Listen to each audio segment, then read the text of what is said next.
दिल जाने तू जाने वो खुदा के इश्क दा रंग वखरा है। इस क्वार्टर की दीवार के उस पार भी एक दुनिया है अम्मा, जहाँ लोग अपनी मर्जी से आजादी से रहते हैं। ये जिंदगी नहीं, ये कैद है, गुलामी है, सरासर गुलामी। आपके एक एक रिवाज के कंधों पे लोगों के अरमानों के जिनाजों का बोझ है, और आप लोग इतने जालिम हैं कि उसको दफनाते भी नहीं है, पड़े पड़े सड़ गए कंधों पे। बादशाह के जहन से उस लड़की का ख्याल निकल जाना चाहिए। आप बादशाह को भी अच्छी तरह से जानती हैं, उसकी मर्जी के सामने मेरी कहाँ चलती है। वो दिल जाने तू जाने वो खुदा के इश्क, वो दिल जाने तू जाने वो खुदा के इश्क दा रंग वखरा है। जमीन और सियासत को खरीद सकता है, वैसे ही संदरी की जिंदगी भी उसकी मुल्कियत बन सकती है, मगर वो ये भूल जाता है कि दिल जीते जाते हैं, छीने नहीं जाते। सनदरी का एक थप्पड़ बादशाह की पूरी दुनिया हिला देता है। यही लम्हा उसकी अना को इश्क में और इश्क को दीवानगी में बदल देता है। अब उसे ना इलेक्शन की फिक्र है, ना इक्तिदार की।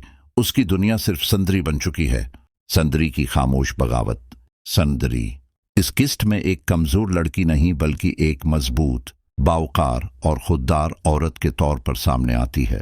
वो रोती नहीं, झुकती नहीं, बल्कि अपने हक के लिए खड़ी होती है। वो वाज़ेह कर देती है कि गुलामी से बेहतर मौत है।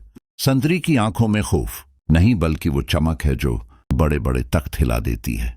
वो आज़ादी की भेंट नहीं मांगती, बल्कि अपना हक मांगती है। गुलाम उनकी आजमाइश, वफादारी या ज़मीर। गुलाम उस कहानी का सबसे पेचीदा किरदार है। एक तरफ वो बादशाह का वफादार दोस्त है जो इसके लिए हर हद पार करने को तैयार है।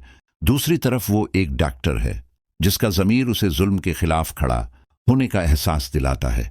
अब गुलाम दो राह पर खड़ा है, एक तरफ दोस्ती और नमक हलाली, दूसरी तरफ सच और इंसाफ। यही कशमकश आने वाली किस्तों में सबसे बड़ा तूफान बनने वाली है। माँ की पायल, मोहब्बत का राज। किस्त का सबसे जज्बाती लम्हा वो है जब संदरी की माँ की पायल गुम हो जाती है, वो पायल जो उसकी माँ की आखिरी निशानी थी। सनदरी समझती है कि शायद वो पायल जाये हो चुकी है, मगर हकीकत ये है कि वो पायल बादशाह के पास महफूज है। ये पायल अब सिर्फ ज़ेवर नहीं रही, बल्कि संदरी तक पहुंचने का रास्ता बन चुकी है। हैरान कुन मोड़।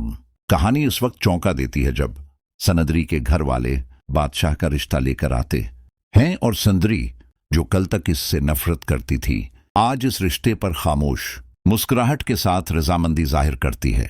ये सवाल सबके जहन में है, क्या ये वाकई मोहब्बत है, या संदरी की कोई गहरी चाल, या माँ की पायल ने उसके दिल को बदल दिया। नतीजा किस्त 5 ये वाज़ेह कर देती है कि अब कोई भी महफूज नहीं, न बादशाह का गुरूर, न संदरी की मासूमियत, न गुलाम की वफादारी। ये कहानी इस मकाम पर आ चुकी है जहां फैसले जज्बात नहीं, दमीर करेगा। सवाल ये है, क्या बादशाह अपनी अना को मोहब्बत में बदल पाएगा, या संदरी की खुददारी उसकी सल्तनत को राख बना देगी। गुलाम बादशाह संदरी, एक और कहानी, नया रख। कभी कभी ताकत इंसान को बादशाह नहीं बनाती,